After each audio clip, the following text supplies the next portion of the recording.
Ladies and gentlemen, welcome to our 9 p.m. English News Edition. Here are the top stories. A session marked by the adoption of the Bill on Youth Entrepreneurship and the Climate.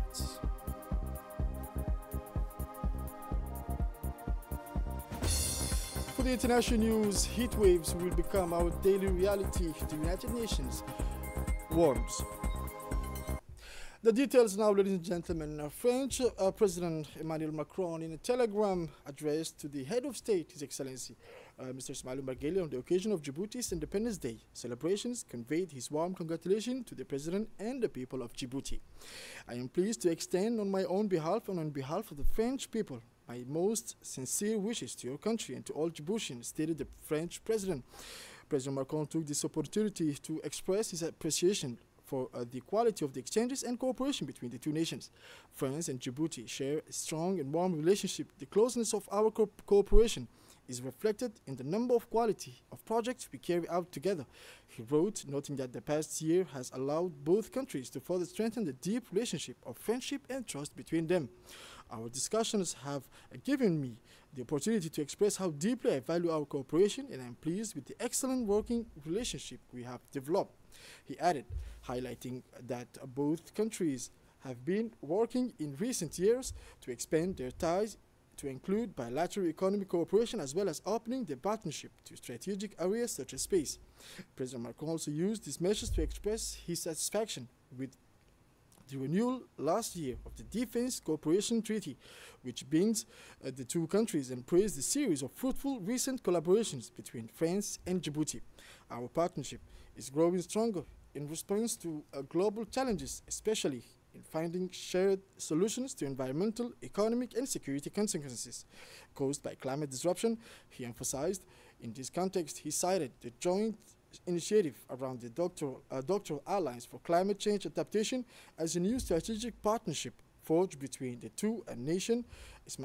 President Macron also commended the personal commitment of President Al-Haj Ismail Omar Guelleh to peace and security in the Horn of Africa, and reiterated his determination to build a deeper and more enduring cooperation in all areas between the two countries and their peoples.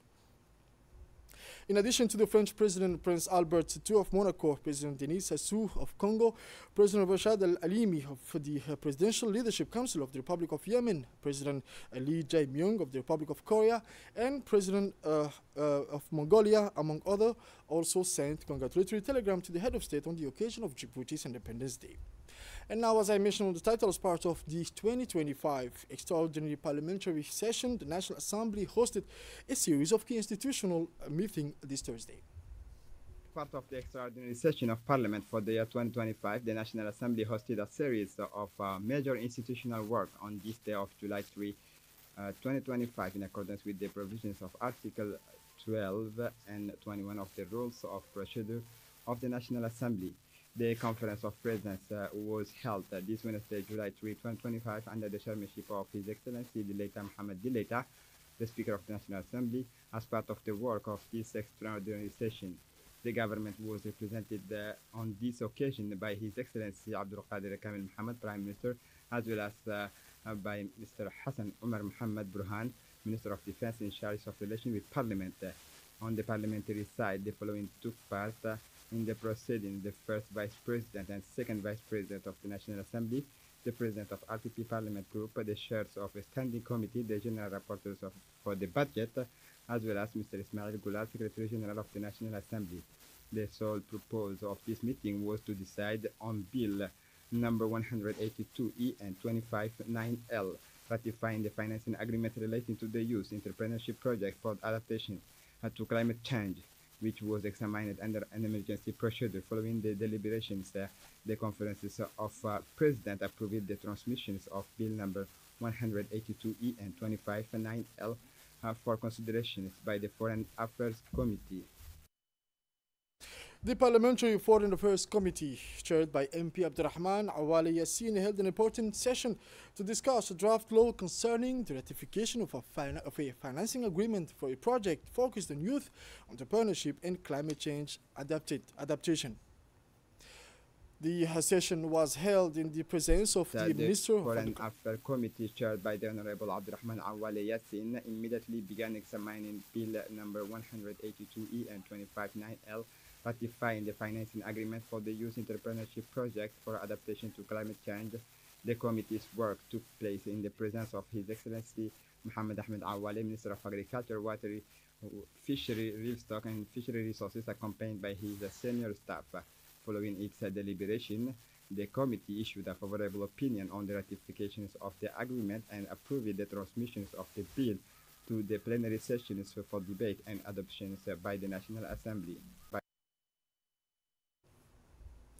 The extraordinary session of Parliament for the year 2025 was formally opened during its second public sitting in accordance with the provision of Article 52 of the Constitution. This important meeting was presided over by His Excellency Mr. Dileita Mohamed Dileita, President of the National Assembly. It was held in the presence of the Prime Minister, Mr. Abdul Qadir Kamil Mohammed, several members of the government and all members of Parliament. At the opening of the session, the President of the National Assembly read out the agenda which was solely dedicated to the examination of draft law number 182 2025 year 90th legislation. This draft concerns the ratification of a financing agreement related to the Youth Entrepreneurship for Climate Change Adaptation Project, known by its acronym PJAS. This project of strategic importance aims to promote youth employability through entrepreneurial initiatives while contributing to strengthen the country's resilience in the face of the growing effects of climate change in a global context marked by environmental urgency. This project fully aligned with the international commitment and national priority for sustainable development. Members of Parliament questioned the government on the practical modalities of implementation, selection criteria for young entrepreneurs, fund management, and project monitoring mechanism. The Prime Minister, in his capacity as coordinator of governmental action, intervened to provide technical clarification. He outlined the key features of the proposed governance mechanism, with particular emphasis on budgetary discipline and accountability in the implementation of commitments. Following this discussion, the National Assembly proceeded to adopt the draft law ratifying the PJAS financing agreement, thus marking a decisive step in the realization of this ambitious program. The President of the National Assembly then declared the public session closed, underscoring the essential role of national representation in supporting public policies and in building a sustainable future for coming generation. This project of strategic importance aims to promote youth through entrepreneurial initiatives while contributing to strengthen the country's resilience in the face of the growing effect in a global context marked by environmental. This project fully aligns with international commitment. Members of the Parliament questioned the government on practical modalities of implementation selection criteria for young entrepreneurs. The President of the National Assembly then declared the public session closed, open, underscoring the essential role of national representation in supporting public policies and in building a sustainable future for the coming generations. During a parliamentary session, questions were raised regarding how to encourage young people to enter the agricultural sector and ensure effective and sustainable financing, training for them.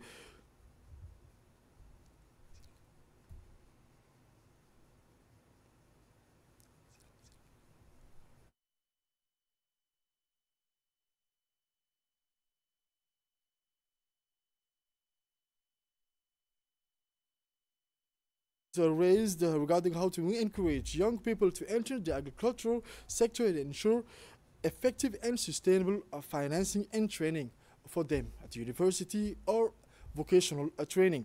In response, the Minister of Agriculture explained that the project includes concessional financing and hands-on training jointly funded by the African Development Bank and the International Fund for Agricultural Development. He reaffirmed the government's commitment to youth capacity building and to promoting agricultural entrepreneurship.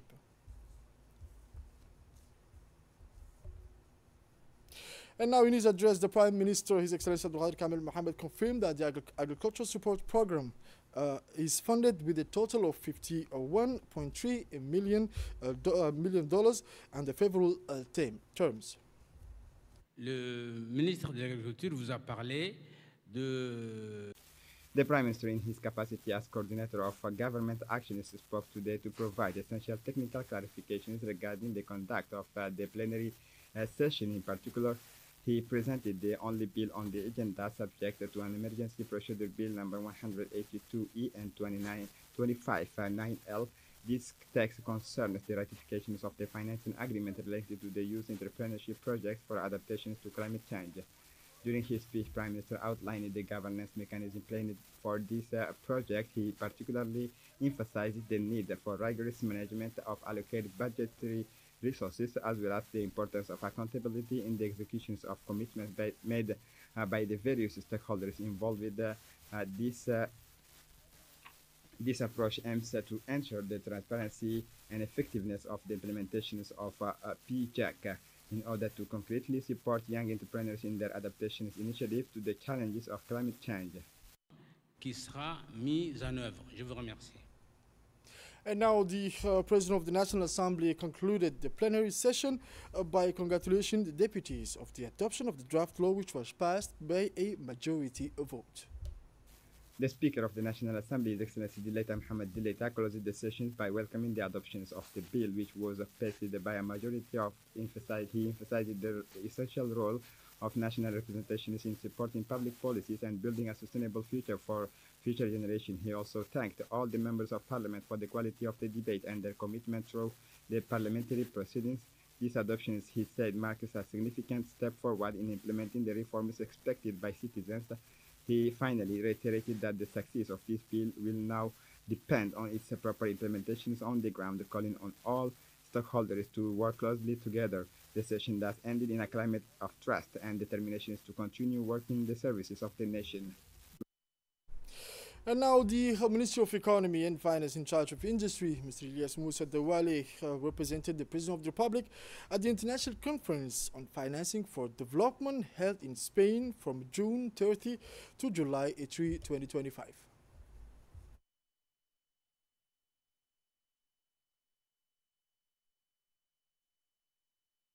Makers, heads of international organization and development experts to discuss urgent issues related to sustainable financing and international cooperation.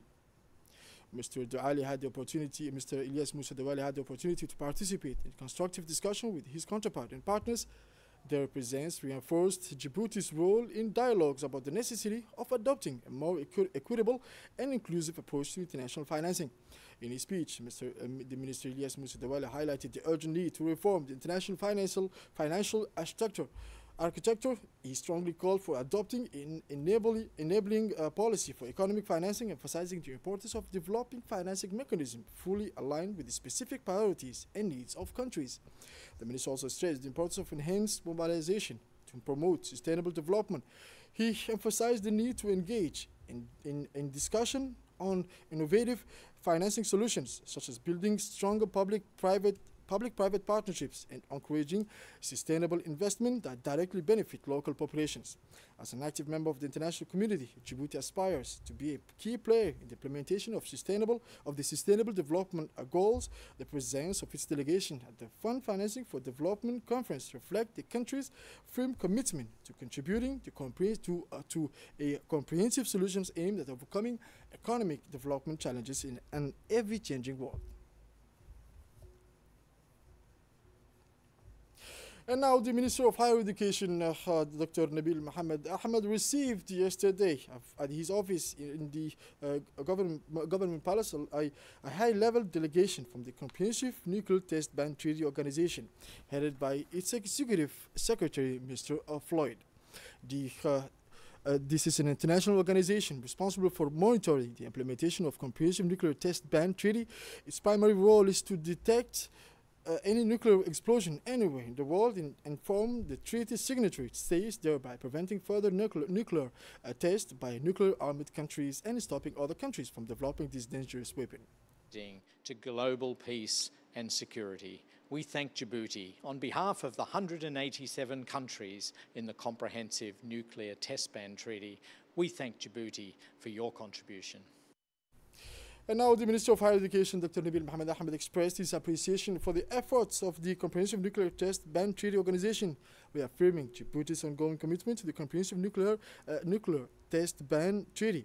He emphasized the country's readiness to strengthen scientific and technical cooperation, especially in the field of monitoring and knowledge exchange in ways that serve international peace and security. Now we go into Dikhil, the region of the unity. On Tuesday, the region celebrated the first anniversary of women-led mutual aid group, and at an official ceremony chaired by the Minister of Social Affairs and Solidarity, with the attendance of prominent figures, including the regional prefect, the president of the regional council, 2 deputies from Dikhil, the Secretary General of the Djibouti's Women Union, the UNFD, the Director General of the National Agency for Social Development, and various community leaders. The event showcased remarkable achievement accomplished within just 1 year. The 22 mutual aid groups have contributed to the creation of 367 income-generating activities and formed collective savings nearing 6 million Djiboutian francs. The women's accomplishments were not limited to the economic sphere. They also made significant contribution to community work, especially improving urban sanitation in partnership with the new sanitation agency in Dikhil, demonstrating increasing awareness of the social role of women. An exceptional woman with disabilities who transformed her life entirely through a small loan and the spirit of solidarity, rising from isolation and poverty to become a symbol of generosity, independence, and dignity, was honored during the event. The ceremony included moving moments, notably testimony from the women of Ali Adde and Holhol, who shared inspiring stories of overcoming hardships and building stable income sources thanks to the mutual aid group. At the conclusion of the ceremony, participating women presented symbolic gifts to the minister, Mrs. Ulufa, expressing her gratitude for the care and support given to women's initiatives in the region of Dikhil.